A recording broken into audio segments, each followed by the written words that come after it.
liberar.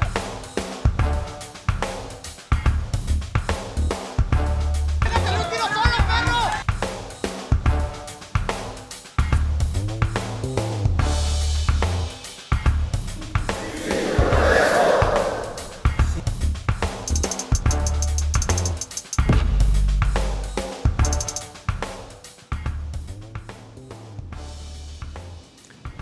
Buenas noches, bienvenidas y bienvenidos a Con Todo Respeto, el programa de debate y análisis político de la Universidad de Guadalajara en Canal 44.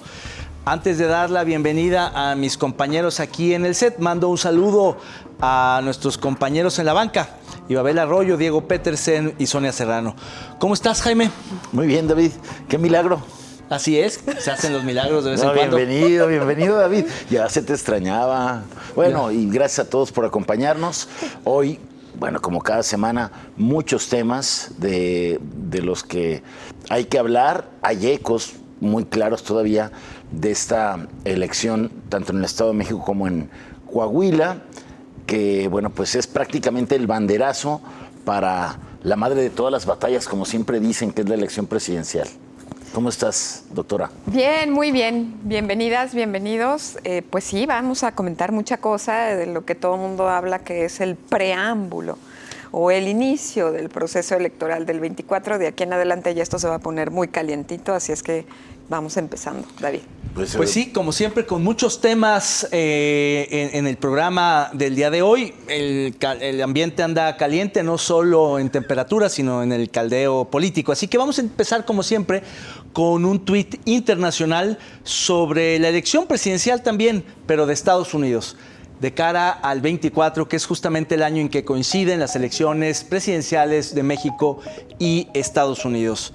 Veamos lo que dice la Deutsche Welle en español. El ex vicepresidente Mike Pence compite por la Casa Blanca.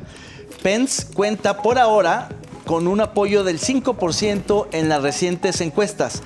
Se espera que en total 10 personas aspiran a ser candidatos por el Partido Republicano de cara a las elecciones del 2024. Y es que hay que recordar que el candidato puntero y preferido tanto de los republicanos como del público americano en general sigue siendo el expresidente Donald Trump, aunque también están anotados con posibilidades de ser competitivos el gobernador de Florida y otros republicanos que han levantado la mano. Lo cierto es que son muchos los aspirantes a la Casa Blanca por el Partido Conservador Republicano de Estados Unidos y con posibilidades serias de ganarle al presidente Joe Biden, que ha anunciado su aspiración a reelegirse como presidente de Estados Unidos. Así el panorama en el país vecino del norte. ¿Cómo lo ven ustedes? Pues, sí, efectivamente de Mike Pence ya se sabía que también tenía esta aspiración desde que publicó su libro, aquel donde ventanea a Marcelo Ebrard. Ajá. ¿Se recuerdan? Sí. Y que generó todo un pleito entre la excónsul de México en Washington, la embajadora y Ebrard. Sí. Porque la embajadora sale y dice, lo que dice Mike Pence es verdad. Sí. Marcelo Ebrard cedió a un programa para expulsar a los migrantes y que se quedaran en México. Y por la crisis migratoria que pasamos, pues yo creo que por ahí iba lo que decía Mike Pence. Y bueno, ese libro, donde es como un libro de memorias de lo que vivió con Donald Trump, pues era como su claro anuncio de que iría por la candidatura republicana, que yo creo que no le gana a Trump de ninguna forma. No. Yo tampoco creo que le gane al expresidente Trump. Pence fue vicepresidente con él, ¿no? En un periodo. Mira, yo no creo que le gane, yo creo que se va a poner muy interesante el proceso electoral en Estados Unidos, desde las primarias, ¿no? Desde todo desde ese tiempo. Y yo creo que hay como grandes puntos de debate en los que se van a focalizar todos. Ya está más o menos muy claro cuál va a ser el discurso de los republicanos de cara al proceso electoral, ¿no? Que tiene que ver con todo esto que ha ocurrido sobre el techo de la deuda, la inflación y demás situaciones.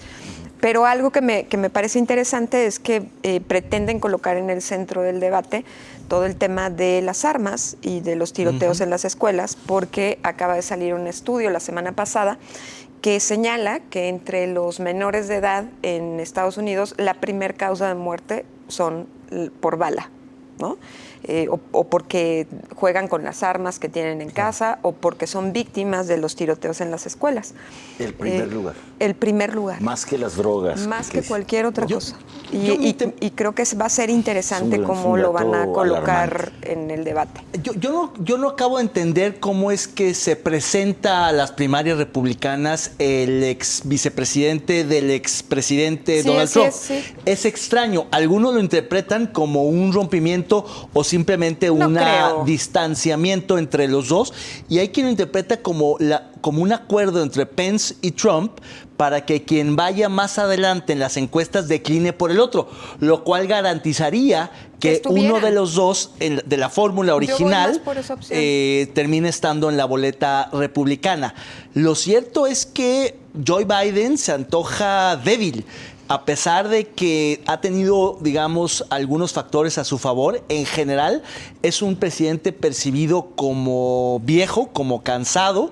Incluso hubo muchas críticas y burlas a su tropiezo tal cual, su caída, buenísima, a su tropiezo literal. Pero muchos perciben a Biden ya muy, muy grande para presentarse a la reelección. El tema es que entre los demócratas no hay quien pueda suplirlo. Kamala no está lista, no terminó de cuajar y levantar, y otros demócratas tampoco se han presentado ni han tenido suficientes puntos. Entonces parece ser que pues va a estar prácticamente otra vez, se reedita la elección de hace 3 años, es decir, cuando ganó Biden, entre Trump y Biden, con pronóstico reservado, ¿no? Comentábamos la semana pasada que mucho del tema va a ser el tema de la deuda y todo este problema que traen en Estados Unidos, y cómo a Biden lo ven, sobre todo los sectores pues empresariales, los sectores de mayor poder adquisitivo, como un presidente populista, ¿no? Y que endeudó de más al país. Pero hay sectores, desfavorecidos, que ven en el papel de de los demócratas un buen papel. Entonces ahí va a estar la división. Ahí va a estar la pelea. Bueno, vamos rápido al tuit local, que pues es sobre un tema que me parece súper interesante. Dice el Zona Docs: la marcha Guadalajara Pride 2023 congregó a más de 10,000 personas. Decíamos afuera del aire que hay reportes que hablan de 20 o incluso 30,000 personas de la comunidad LGBTIQ+, más, que marcharon de la Glorieta de la Minerva hasta la Plaza de la Liberación. Tú que estuviste en esa marcha y que participaste, Erika, ¿cómo ves este movimiento? ¿Cuál es el trasfondo político de una marcha tan significativa para la ciudad y para el Estado? Pues mira, yo cada vez veo más gente que acompaña y abraza a la marcha, no necesariamente porque pertenezcan o que sean personas diversas, sino porque abrazan las diversidades, ¿no? Y defienden a las personas diversas en el Estado de Jalisco y en todo el mundo. Cada vez veo a más personas que se congregan, cada vez es más colorida. Estar ahí en esa marcha, a diferencia de todas las otras marchas a las que yo por lo general voy, es estar en la vivacidad, en la algarabía, en la alegría, lleno de color, ¿no? De muchas cosas que, aunque en el fondo tienen también su sentido de lucha, como por ejemplo pues erradicar las terapias de conversión, todo este tema de tener protocolos específicos para los feminicidios o para los transfeminicidios, todo esto que ha enfrentado al país en la discusión sobre las personas trans odiantes o trans excluyentes, sí están en el centro de la discusión, pero la marcha es festiva, es iluminada, ¿no? Es encantadora. Y bueno, yo tuve el honor de marchar al lado del rector general, de Ricardo Villanueva, por segunda ocasión. Esta es la segunda vez que acompaña a las comunidades diversas de la UDG. en el Pride, que es una comunidad muy amplia, que está organizada a través del colectivo de Diverso UDG y que este año incorporó a personas diversas de los sindicatos, ¿no? de los sindicatos de los hospitales civiles y de muchas otras partes. Y justo, bueno, nosotros un día antes habíamos sacado la consulta abierta para conocer las experiencias de inseguridad y de discriminación que viven. Dices pero una cosa que me parece clave, que es cada vez hay más gente que no solo pertenece a esa comunidad, sino que se identifica o que abraza o que apoya y que acompaña esa comunidad. ¿No, Jaime? ¿Tú cómo lo ves? Así es. Le comentábamos también fuera del aire que así como lo expresa Erika, cada vez hay la comunidad arropa a ese movimiento, pese a no ser diverso. Sí, sí. Les comentaba que yo vi en plazas comerciales cómo ponían pasillos con los trazos multicolores que representan la bandera de la diversidad, como una especie de unirse al movimiento, a la expresión de tolerancia que ello significa, pese a que, como bien dice Erika, haya pues demandas en las que se tiene que avanzar a más velocidad, ¿no? Sí, y algo que me llama mucho la atención también es que, transita también esa marcha por un asunto mercadológico, ¿no? Que está colocado también en el centro. Eso es indudable, ¿no? Pero me parece muy interesante que diferentes marcas o empresas armaron sus colectivos con personal que trabaja dentro de esos espacios y entonces tenías una marcha con un montón de gente de Walmart muy colorida, ¿no? De Electrolit, de laboratorios, es decir, muchas marcas que ya abrazan a sus comunidades y que también van y marchan junto con ellas y les dan todas las facilidades. Hay gente que está en contra de ese sentido porque lo ven como muy mercadológico, otra vez, ¿no? Muy de venta y demás. Pero a mí me parece que es muy colorido, que las marcas también están metidas en este tema desde la lógica del respeto, ¿no? Y demás situaciones. Entonces, creo que esto cada vez va tomando muchísima más fuerza. Tienen un esquema de organización impecable. El Pride es impecable en la organización. Y también lo comentaba, ese poder de convocatoria, de juntar a 25,000 personas un sábado, ya las quisiera un partido político. Claro. Y de verdad bien organizadas. No hay acarreos ahí, ¿eh? No, es bastante orgánica, muy transversal. Llega por voluntad propia, por convicción. Así es, pues interesantísimo. Habrá que reconocer, celebrar y acompañar a estas marchas, y no solo el día, sino todo el año y en todo el tiempo y en todos los asuntos que tienen que ver con esta comunidad. Bueno, pues vamos a un corte. No le cambie, regresamos, seguimos Con Todo Respeto. Volvemos.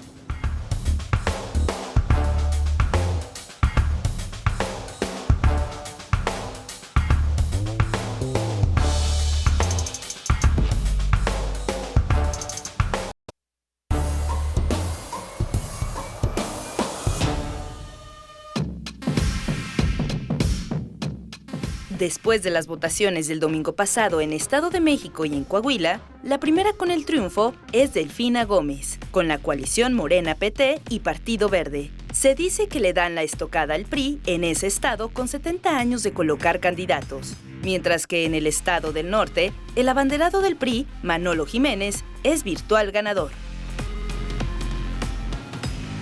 Gracias por continuar con nosotros aquí en Con Todo Respeto. Efectivamente, el domingo en el 4J se terminó la era del PRI en el Estado de México. Más de 90 años gobernando ese estado. Jamás había existido alternancia en el Estado de México. Se dio. Andrés Manuel López Obrador, el presidente, y su partido lograron la hazaña que no la habían logrado ni dos presidentes panistas. O sea, hubo alternancia federal y ahí nunca había. El PRI se agazapaba, aprovechaba su territorio, y bueno, ese territorio en menos de 6 años lo desmontó el poder del presidente a través de su partido Morena. El PRI ahora le dicen que es el partido Lala, porque pues ya nada más está en la comarca lagunera, ahí en Durango y en Coahuila. Así quedó el PRI después del domingo, pero hay muchos más signos, David. Así es ninguna sorpresa el domingo, los resultados eran los que se prevían. Lo que sí es cierto es que finalmente cayó el último bastión importante del PRI, que era el Estado de México. Pero ya venía cayendo desde tiempo atrás. Primero el Corredor Azul, que es la parte oeste que rodea a la Ciudad de México, en el Estado de México, Naucalpan, Ecatepec, Huixquilucan y demás, que habían sido gobernados y han sido gobernados por el PAN y también de alguna manera por el PRI, y el Corredor del Oriente, donde está Texcoco y demás. Faltaba la gubernatura, ciertamente. Y hay un cambio de poder del grupo Atlacomulco, que fue hegemónico en el último cuarto de siglo, desde Del Mazo Papá hasta el grupo Texcoco, que se acaba de formar con Horacio Duarte, la propia gobernadora Delfina Gómez, y el grupo que viene del ex-PRD de esa zona, y que hoy se queda con el bastión electoral más importante del país, por encima de la Ciudad de México y de cualquier otro estado, en la antesala y de cara a la elección presidencial. Coahuila, pues arrasó el PRI, pero Coahuila tiene menos peso, menos importancia, y no fue porque se haya dividido Morena. Realmente ni sumado los votos del candidato de la escisión del oficialismo de Morena, Mejía, sumados a los del perdedor Guadiana, no le ajustaban ni sumados para ganarle a Manolo Jiménez, que tuvo más del 50% de los votos. Es interesante, sobre todo, el caso de Coahuila, porque ahí hay un enorme rechazo al obradorismo, al oficialismo nacional, y una enorme identificación y arraigo con el PRI y con ese grupo de priistas, y en particular con Manolo Jiménez, que es muy querido en su tierra y ciertamente es el último bastión, que ya había tenido alternancia. Ojo, Coahuila ya había sido gobernado por el PAN, es decir, hoy ya todos los estados de la República tuvieron antes o ayer o antier alternancia en el poder. Es decir, ya ninguno ha sido gobernado por el mismo partido. Hay que revisar. Coahuila, creo que nadie ha ganado. Nadie ha ganado fuera del PRI. Creo que sigue siendo, el Estado se mantiene sin alternancia. Si podemos decir que hay un mínimo de alternancia porque hay alianza. Las capitales, las ciudades y la capital. Pero Coahuila siempre ha sido gobernado por el PRI. Ese es el único estado. Y cayó Hidalgo, cayó Durango, todos los demás, cayeron todos. Y ya nada más quedaba Coahuila y el Estado de México. El Estado de México lo gana Morena, Coahuila vuelve a ganar el PRI con la ayuda del PAN, con un político emanado del PRI, pero ahora con la alianza del PAN y del PRD, Erika. Sí, mira, yo creo que ha habido muchos análisis que se han hecho al calor de lo llamativo que es el hecho de que el PRI deje de estar en el Estado de México, ¿no? Leía yo varios análisis desde hoy en la mañana y hay algo que me parece muy interesante, que es que en el Estado de México, por ejemplo, el Verde Ecologista ya le da 10 puntos a Morena claro, en contra de los 11 que tiene el PAN. O sea, el Verde Ecologista ya es del tamaño del PAN. O sea, ¿qué hicieron esas rémoras nacionales? Porque son unas rémoras y unas sanguijuelas nacionales para poder tener ya el nivel que tiene el PAN en términos de cantidad de votos, ¿no? Salieron muy vampiros. Pero bueno, son unas sanguijuelas estas, pero PT y verde, ¿no? El PT y el verde, pero o sea, se van a vender caro. Se van a vender carísimo, porque entonces ellos resulta que le dieron una gran parte de los votos a Delfina. Y habrá que ver cómo... Si los votos del verde, Erika, no gana. Sí gana, pero así. Pero nada. Pero pudiera haberse judicializado. Si le quitas PT y verde, si el PT y el verde hubieran ido por su cuenta, ya no estoy seguro si con solo los votos de Morena superan a los de la Alianza. No tengo la cuenta clara, pero hubiera quedado así, mira, cerradísimo. Era un empate técnico. Judicializas la elección. Era un empate técnico. Lo que prueba también, algo interesante, es que la fuerza de Morena no está en el Estado de México. ¿No? O no se reflejó de tal forma en el Estado de México, aunque les dio para ganar. Es que esa es mi otra pregunta, porque yo me pregunto, ¿quién ganó en realidad? ¿Ganó Delfina? ¿O ganaron las estructuras que movilizaron y que van a ser parte del gabinete y a gobernar? Yo creo que el gran ganador es Andrés Manuel. Por supuesto, el presidente de la República. Se va a cenar recibe a Delfina para cenar ayer. Para encumbrarla anoche, como la gran reina. Festejar hablar con las corcholatas.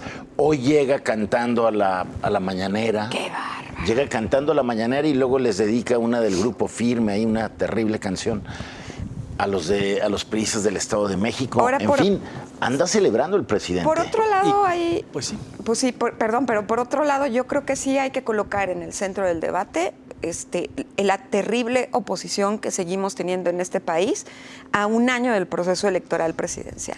No, y eso que es lastimosa, vergonzosa.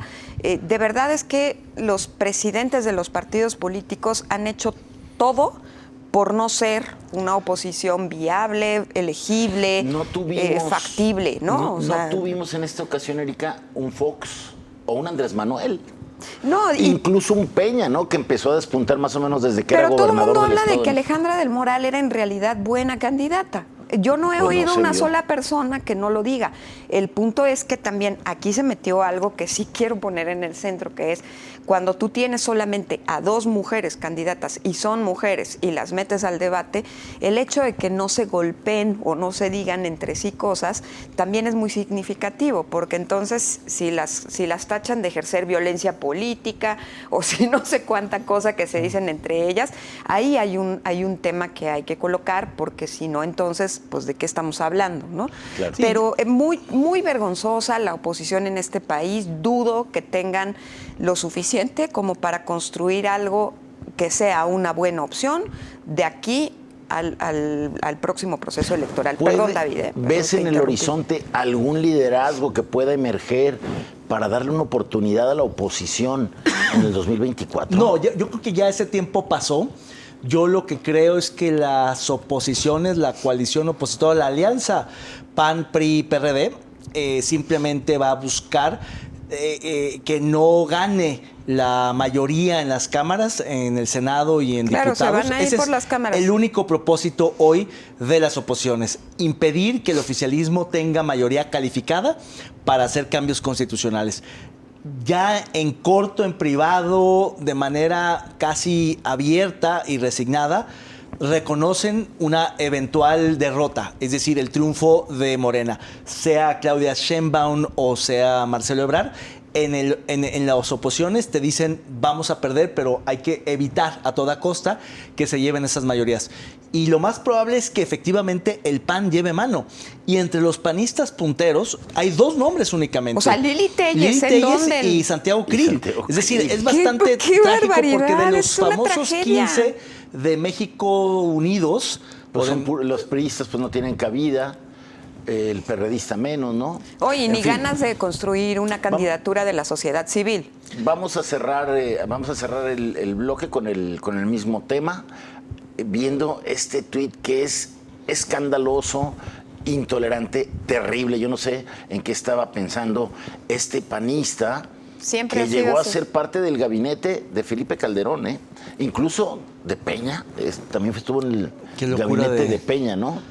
Javier Lozano. Estuvo con Felipe Calderón. Con Calderón. Bueno, vayamos a verlo. Es de Lozano. Sí, también estuvo con Peña. Es de Lozano que Javier Lozano fue el secretario del Trabajo en el sexenio de Felipe Calderón. Luego se hizo como el vocero de la campaña de Mid. Y bueno, pues es terrible. Le mienta a su madre, a Alfredo del Mazo. Le llama cobarde. Y luego cierra, así traerás la conciencia y la chequera, entre paréntesis, respondiendo a un Twitter donde el gobernador saliente del Estado de México, el último de los moicanos, diríamos, ¿no? El último de los dinos, priistas, bebesaurios les decían, pues el último dice: hoy los mexiquenses, en un ejercicio de participación democrática, en absoluto respeto y libertad, eligieron a quien dirigirá el rumbo de nuestro Estado durante los próximos 6 años. Reconocemos a la maestra Delfina Gómez Álvarez, tu pariente. Pues a ver, yo lo que creo es que Alfredo del Mazo efectivamente entregó... Aclara aquí a la audiencia. Yo creo que efectivamente Alfredo del Mazo entregó el Estado, hizo una campaña de manos caídas. Esperaban no solo que hiciera una campaña proactiva, sino que echara a andar la maquinaria, y la verdad es que Alfredo del Mazo lo dijo en algún momento, no busco ninguna embajada. Dicen que dijo que no busco ninguna embajada, pero tampoco quiero ir a la cárcel. Entonces, al final, él pactó para entregar. Pero después del trancazo que le metieron en el Washington Post. ¿Qué clase de demócratas son los de la oposición? Sí, son que de le juguete. reclaman a un gobernador que no metió la mano. No, o sea, primero le reclaman al presidente por haber ejecutado una elección de Estado y después le reclaman al gobernador por no haber ejecutado una elección de Estado. Sí. O sea, ¿qué les pasa? Ridículos. Creo que esos reclamos son absurdos y Lozano se vio... Pues no, bueno, pero es que además este señor es antiderechos, es una persona deleznable, se la ha pasado pues vulnerando y es transodiante, es parte de lo peor que existe en este país. Él está detrás de Lili Téllez, es uno de sus principales por supuesto, imagínate. Impulsores. En fin, con eso cerramos, vamos a una pausa, es breve, quédese con nosotros.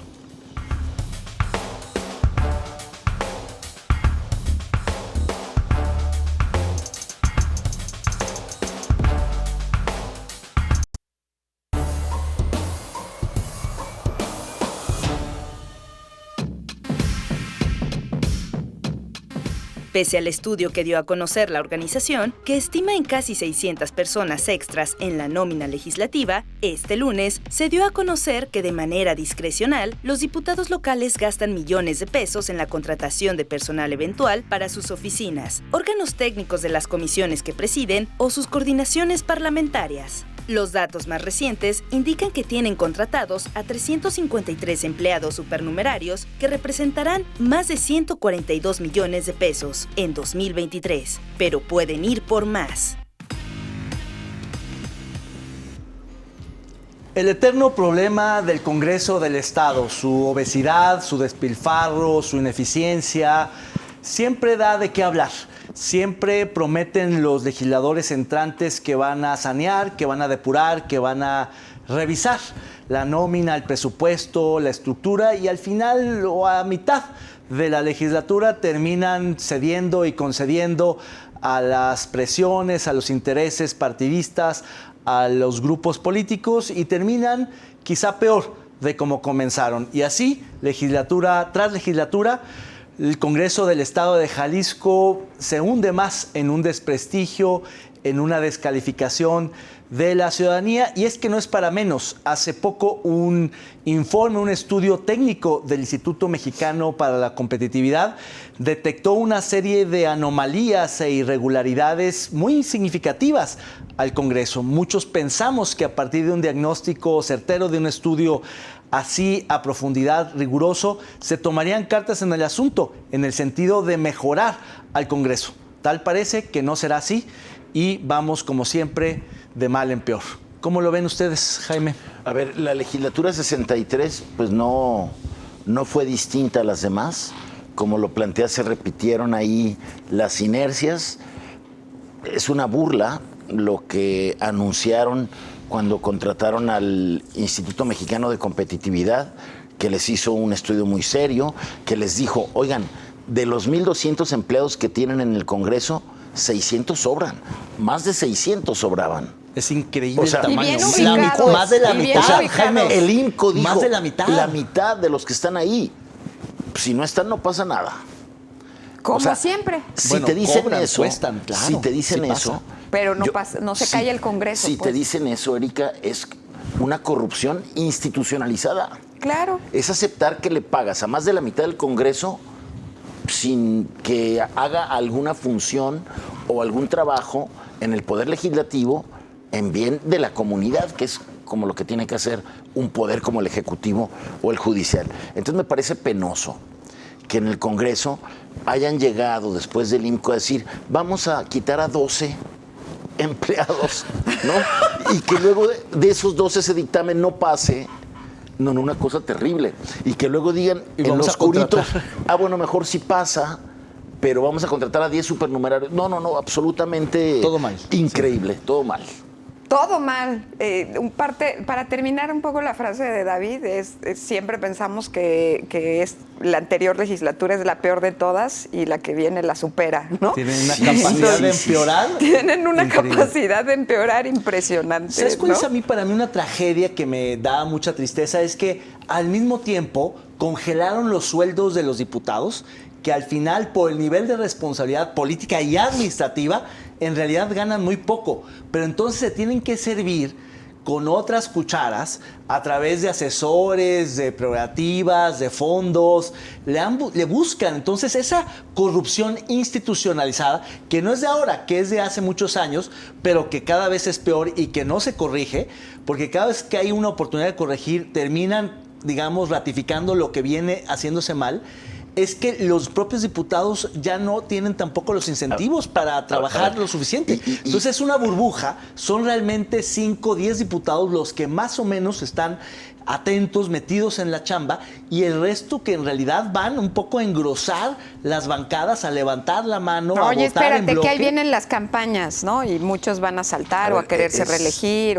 El Congreso se convirtió, como muchas otras dependencias del Ejecutivo, incluso del Judicial, en el lugar de cómo se le paga a las clientelas políticas, a las que ayudan en las campañas.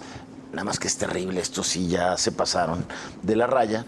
Platicaba yo con un diputado de la era del Priato, cuando el PRI ganaba todo, cuando el Congreso tenía mayoría priista siempre. Resulta que el Congreso, cuando se democratizó y empezó a haber más representación de todos los partidos, fue cuando se hace gigante, se hace obeso, porque el Congreso del Priato funcionaba con 300 personas, me dicen. ¿Qué tal? Con 300 personas. Digo, ¿para qué necesitamos un Congreso más grande? Pero como llegaron más fuerzas políticas, ahí es un tema de cómo pues la pluralidad nos está saliendo carísima en el Congreso. Pero además y es deja una muy mal parados, que no se muy renueva mal parados porque a todas las representaciones políticas de institutos, de partidos en el Congreso. Es que todos esos empleados que sobran, todos esos aviadores, ¿no? Son los tienen que les dan la padrinos base. políticos que los cuidan y que entonces cuando le quieren mover, pisas callos, afectas intereses y te topas con pared. Y como nadie quiere moverse de pandero porque entonces se te rebota y te van a señalar los que son de tu camarilla, de tu grupo político y te los van a querer sacar, entonces hay una suerte de complicidad cruzada donde yo no digo nada de los tuyos y tú no dices nada de los míos y entonces vamos engrosando la nómina aunque no sirvan para nada, aunque estén, digamos, sin que pase nada si se fueran. Es decir, pues eso es una tragedia, ¿no? Claro, es una verdadera tragedia. Porque además, finalmente, el Congreso no es un contrapeso del Ejecutivo, es un apéndice de la gubernatura. Bueno, no, debería de ser un contrapeso y se volvió un apéndice. Guardadas digamos, salvo honrosas excepciones de ciertos diputados que sí hacen su chamba, que sí son oposición, la verdad es que hay una oposición muy domesticada. Entonces tienen una mayoría oficialista que es muy fácil de gobernar y que hacen que el Congreso... Que les encanta sacar videitos, ¿no?, para hacer el ridículo. Y terminan esos diputados que llegan con una meta clara, con una convicción de tratar de limpiar el poder legislativo, de volverlo, de regresarle un poco de prestigio, y terminan esas voces ahogadas, nulificadas. O sea, la verdad es que el poder legislativo es algo terrible. Y quizá una de las mayores decepciones, en mi opinión, está en la bancada de oposición, sobre todo la mayoritaria que es Morena, porque a diferencia de otros liderazgos del partido Guinda, que son más críticos, que toman mayor distancia, bueno, estos son en oficialistas. el Congreso la bancada toda está entregada, como si fuera parte del oficialismo, como si fuera parte del partido en el gobierno. Y la pregunta es, ¿por qué? O sea, ¿cómo es que todos votan a favor las iniciativas, no hacen ruido, van en todas, se alinean, se subordinan? Y es una pregunta que solamente la pueden responder ellos, aunque hay muchas hipótesis que podrían responderlo. Una de ellas es que efectivamente pues hay un acuerdo político con ese partido para que no hagan ruido. Entonces eso es en detrimento de la división de poderes, en detrimento de los contrapesos que son indispensables. No se trata solamente de ser oposición por ser oposición, pero sí de ser una oposición responsable, crítica, autónoma, independiente, que ayude a vigilar mejor al Congreso, al Ejecutivo. Y eso es lo que no tenemos, ¿no? Recuerdo cuando MC no tenía presencia en el Congreso, y cuando llegan en el 2015, su primera bancada, que todavía no eran mayoría, empiezan a criticar fuertemente a todos los modos y las costumbres, las aplanadoras, tanto priistas como panistas.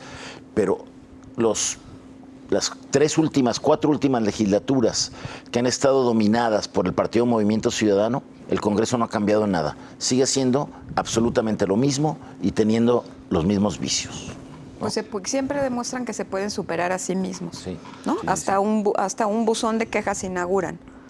¿Te como acuerdas práctica de parlamento en la abierto, legislatura sí, una pasada? desfachatez. No, sí, esto que dices, Jaime, es muy trágico porque efectivamente lo que significa es que hay una inercia política, que hay un régimen estatal que no cambia porque haya alternancia. Es decir, el hecho de que haya ganado Movimiento Ciudadano hace poco, en el 18. Pero me acuerdo que iban a decir que iban a cambiar la vida pública, iban a cambiar la historia de la vida pública.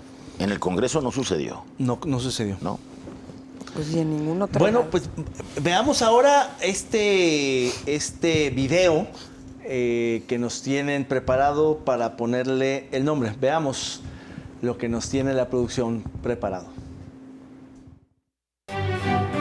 Los curadores más experimentados de Con Todo Respeto han preparado esta exquisita pieza de arte visual. La retiró el gobierno del Estado y el gobierno municipal de Guadalajara. Los dos. Está prohibido poner eso. Pues imagínate, resulta que cualquier persona llegue y pone un monumento en el centro. Pues qué absurdo es ese. Eso no funciona así, no va a funcionar así. Usted, póngale el nombre. Pues ahí tiene usted al gobernador explicando por qué se retiró este antimonumento del centro histórico y por qué se van a retirar los monumentos que se pongan sin autorización y por qué no se permiten los monumentos de este tipo. Erika, ¿tú cómo ves la actuación, la explicación del gobernador? Mira, yo me omito ponerle el nombre por decencia, pero a mí me parece que de verdad esta es una muestra más de la insensibilidad presente del gobernador. No se ha serenado, no se serena. La semana pasada llegó tarde a la serenidad cuando habló de cierta manera con respeto para las familias de las víctimas del call center, pero se le olvidó. Yo creo que necesita tranquilizarse. Ahora bien, pues la mueve porque quiere, porque además lo hicieron apagando las luces del centro, moviendo las jardineras, metiendo a una camioneta sin placas como delincuentes, ¿no? Se documentó todo eso está ahí documentado para que después al mediodía termine diciendo sí lo hice yo y el municipio de Guadalajara, porque nadie puede venir a poner esas cosas. Y sobre todo sin autorización del INAH. Acaban de entrevistar a la directora del INAH y dice que el INAH solamente autoriza aquellas cosas que puedan trastocar la imagen de los monumentos históricos. Y claramente eso no pasa, ni con sus trillos, ni con sus macetas. Entonces, ni con nada. Sin nombre. No, ¿Tú, Jaime, qué le pondrías? Sin duda abre otro frente delicado por un episodio que causó una crisis política tremenda hace 3 años. Fue la detención arbitraria de jóvenes que se iban a manifestar luego de un abuso policial. Él en esa ocasión dijo, de la Fiscalía no dimos la orden, sino la Fiscalía está infiltrada. Le pongo antitolerancia. Yo le pondría sin comentarios. Nos vamos a un corte, volvemos. Seguimos en Con Todo Respeto.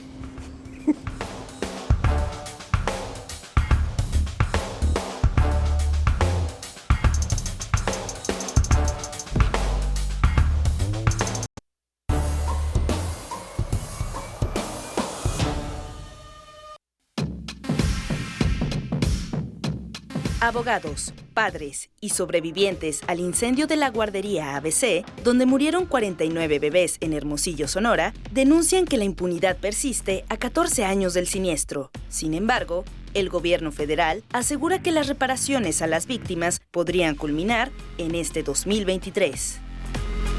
Luego de 2 semanas sin tener certidumbre sobre la búsqueda de 8 jóvenes desaparecidos en un call center, las autoridades le pidieron a las familias que ya no den entrevistas a los medios de comunicación.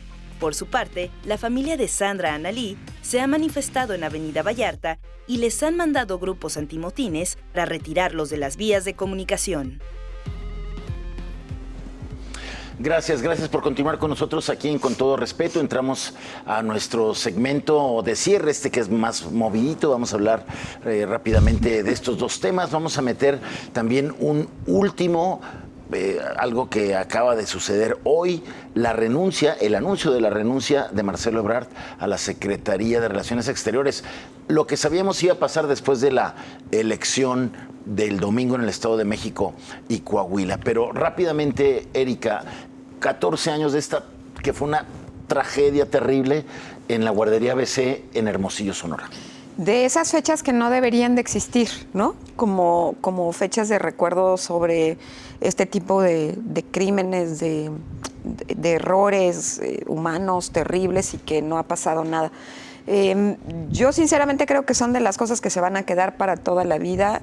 Los padres y las madres nunca van a aceptar el tema de la reparación porque también se están limitando a un asunto de dinero. Y parte de lo que ocurre también, que lo hilo con este tema del antimonumenta y algunas otras cosas más, por ejemplo, el hecho de que las fichas de búsqueda en este estado se estén limpiando a cada rato, ¿no? de las calles y de todo.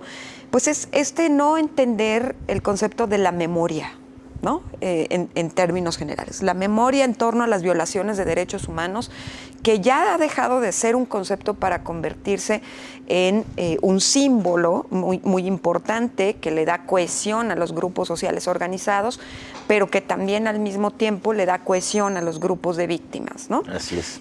Creo que el valor de la memoria es algo sobre lo que deberemos de hablar con mucha mayor consistencia de ahora en adelante, y cuando se habla de eso, pues es cuando surgen las incomprensiones y las intolerancias, ¿no?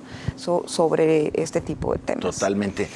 Impresionante ver a jovencitas ya de 14 años que sobrevivieron a esa tragedia encabezando el movimiento de exigencia de justicia. Claro, porque se salvaron. Ellas saben que pudieron haber sido víctimas, que se salvaron de milagro. Pues esa peculiaridad en este la guardería caso ABC quedará en la memoria del país porque va mucho más allá de lo local de Sonora, como el caso de las muertas de Juárez y otros episodios que se han vuelto emblemáticos, las desapariciones en Jalisco. Sobre todo los desaparecidos en ácido, los mutilados. Ver, o sea, se confirma hoy también, hoy fue martes de exclusivas, de primicias, se confirma, de acuerdo a los estudios de ADN de los peritos del Instituto Jalisciense de Ciencias Forenses, que efectivamente se trata de las y los jóvenes que trabajaban en este call center, que las autoridades federales y estatales ligan a la delincuencia organizada, Erika.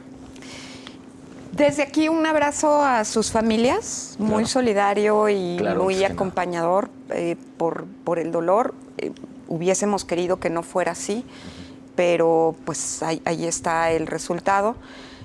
Justo en el mismo día en el que Por Amor a Ellas, que también es un colectivo de desaparecidos, denuncia porque existen muchos casos de corrupción al interior del Instituto de Ciencias Forenses, señalando en específico a una persona y además una serie de estrategias sobre acelerar la confronta de los casos mediáticos por encima de los procesos que tienen ya esperando un año.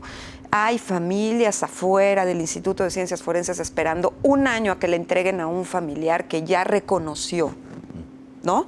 Y que no pasa eso. Es que el tamaño de la tragedia es dramático. Está fuera ya de las manos de las soluciones. Es descomunal. Y es que el dolor de la pérdida del cercano, del pariente, del familiar, se agrava con todo este proceso, este trámite de reconocimiento y de todo lo que conlleva, digamos, el tema legal y el tema burocrático, el tema, ¿no? Institucional, que es muy desgastante. Híjole, y la acumulación. Un caso más que termina en desenlace fatal, otra desaparición múltiple que termina en desenlace fatal y que vuelve a exhibir todas las incapacidades y las deficiencias de parte de la autoridad para enfrentar y tratar de resolver este problema que cada día entristece a más hogares jaliscienses. Y todos los días siguen encontrando bolsas. En todos lados, en Tlajomulco, en Zapopan, en todos lados. Quizá una noticia alentadora sea la iniciativa que anunció el gobernador en cuanto a la intención de constitucionalizar el presupuesto del Poder Judicial, es decir, de dedicarle un porcentaje fijo mínimo a el Supremo Tribunal de Justicia, que debería de ser el caso para cuestiones tan, digamos, trágicas y difíciles. Claro, por supuesto. Y ojalá también haya más dinero para ciencias forenses. Y rápidamente, ¿de Ebrard quieren decir algo, David? Pues estaba anunciada, es crónica de una renuncia anunciada. Ebrard sabe que va en desventaja, tiene que remontar, le quedan pocas semanas, ya no hablemos de meses, para poder realmente estar en condiciones de competirle en las encuestas, como sean que las vayan a levantar, a Claudia Sheinbaum. La competencia es entre dos, está entre Marcelo y Claudia, y va a ser una lucha muy fuerte donde claramente el que puede patalear, el que puede romper es Ebrard. Y habrá que ver a detalle la propuesta que hace sobre de la encuesta, metodología. ¿no? Sí. Habrá que verla a detalle. ¿Qué plantea? Que sea una encuesta, que la hagan como algunas firmas que tienen reconocimiento. Independientes, ¿no? No quiere creer solo en la de Morena. No, y aparte, algo mencionaba en la mañana, no sé, estos días en una entrevista en Gato Pardo que le hizo Gabriela Warketing, que era transparencia en los datos, la discusión sobre la pregunta para llegar a un acuerdo colectivo, la metodología, ¿no? La muestra, el sistema de muestreo. O sea, creo que son cosas muy claves que él ya las tiene claras. Y que se va a sentar a la mesa a discutirlas. Lo cierto es que pues la fecha para tener candidato o candidata la están señalando como a finales de junio, más o menos, algo así dijeron. Eso dijo el presidente, que quería adelantarla. Lo más probable es que no lo logren y se vaya a septiembre. No sé. Y si no hay condiciones, quizás se recorra hasta octubre o noviembre.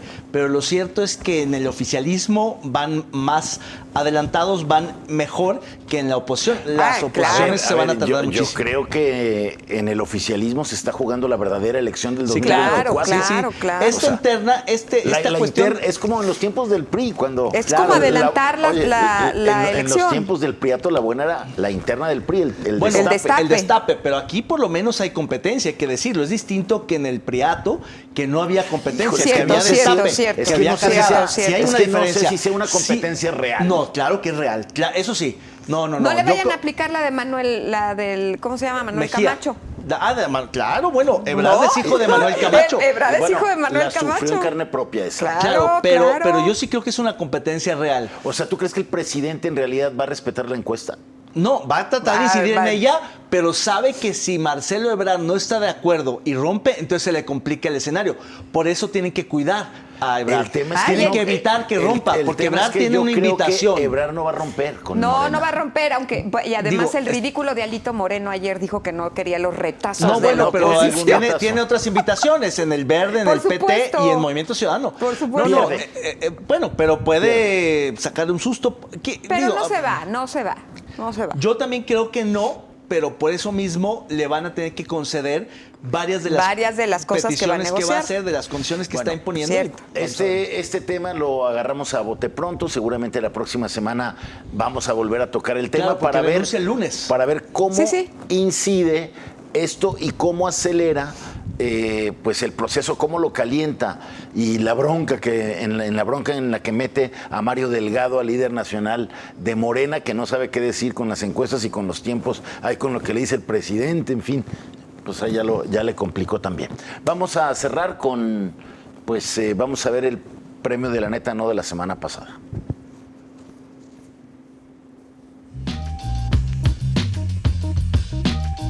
El premio La Neta No para lo más lamentable de la política y el servicio público de esta semana es para Enrique Alfaro, por anteponer una final de fútbol a un problema tan sensible como el de los jóvenes desaparecidos.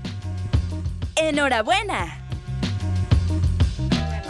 No, pues la polémica, ¿no? De toda la semana pasada. Erika. Yo esta semana voy a nominar a la oposición en este país, que por sus explicaciones ridículas ante la derrota en el Estado de México, unas frases para la eminencia y sobre todo también por haber apelado a que el presidente hizo una elección de Estado y el gobernador no operó una elección de Estado, ¿no? Entonces, yo quiero postular a CAPSA, que es esta empresa de la que todos los políticos se quejan, pero con la que todos los políticos hacen negocio, que sigue siendo la consentida de los ayuntamientos y del gobierno del estado, que no solamente recoge la basura, sino que ya hace otros negocios, sus giros se han diversificado, construye, vende, es proveedor. Es increíble que CAPSA vaya al 35% del cierre definitivo del tiradero de Los Laureles, y que a pesar de que ya se venció el plazo, a pesar de que están en cumplimiento, no pese nada, salvo que haya incendios recurrentes y que eso evidencie pues una complicidad y una corrupción increíbles. Bueno, yo voy a proponer a la legislatura 63, un poco por lo que exponíamos, ¿no? Cómo hacen un gasto de casi $1 millón, contratan a una institución muy seria que hace análisis de las instituciones, como es el Instituto Mexicano de Competitividad, lo anuncian. La conclusión era que sobraban 600 empleados de 1,200 que hay en el Congreso y que hayan discutido una iniciativa para recortar a 12, que no la hayan aprobado, que hayan aumentado a 10 la nómina y que luego en lo oscurito hayan finalmente aprobado esta propuesta de recortar solamente a 2 empleados del Congreso. Yo por eso propongo a la legislatura 63.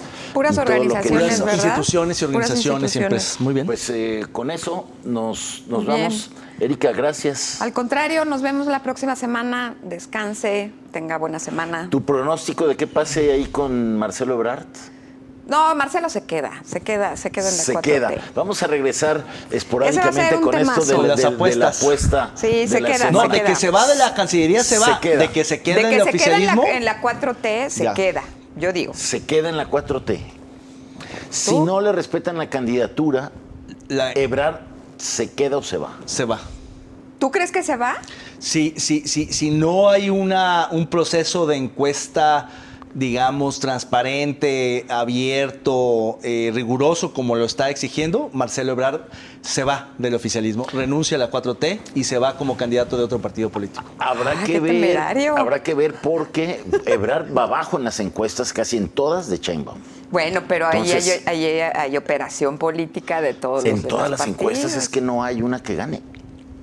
Sí, pero una cosa es la encuesta y otra cosa es el día de la elección y la operación política que tiene que Es que no va a haber elección, va a ser por encuesta, pero depende cómo construyas esa encuesta, la muestra, la pregunta, por eso, el universo, Entonces, Marcelo sabe qué tipo de pregunta es más equitativa, correcta, con la que realmente puede competir. No, yo me refería a si se iba o si se quedaba. Vamos a ver en qué termina lo de Marcelo Ebrard. La decisión que toma hoy de dejar la Secretaría, la Cancillería el próximo lunes, confirma que él se sabe que no es el preferido. Entonces, bueno, pues está quemando sus naves, apretando, acelerando el proceso interno de Morena para que se definan las reglas y tratar de tener tiempo para debates y para mostrarse para ir mejor que el resto. Para giras, para tener tiempo. Claro. Y para obligar a Sheinbaum a renunciar. Lo mismo. Porque ya lo dijo el presidente, aunque haya habido polémica en torno a los dichos del propio presidente, lo cierto es que sí les dijo que tenían que renunciar. No en qué fecha, él se anticipa, pero es la manera de presionar a Sheinbaum y a los demás. Ya habían renunciado varios. Nadie asegura que el presidente les pidió anoche que renunciaran. Mario Delgado lo negó, en fin. No creo.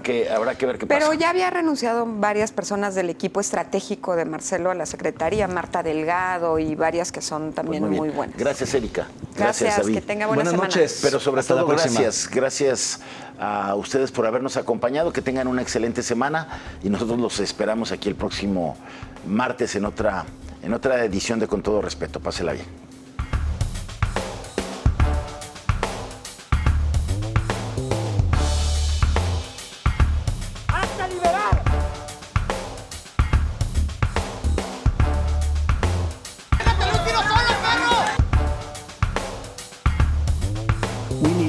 Borders,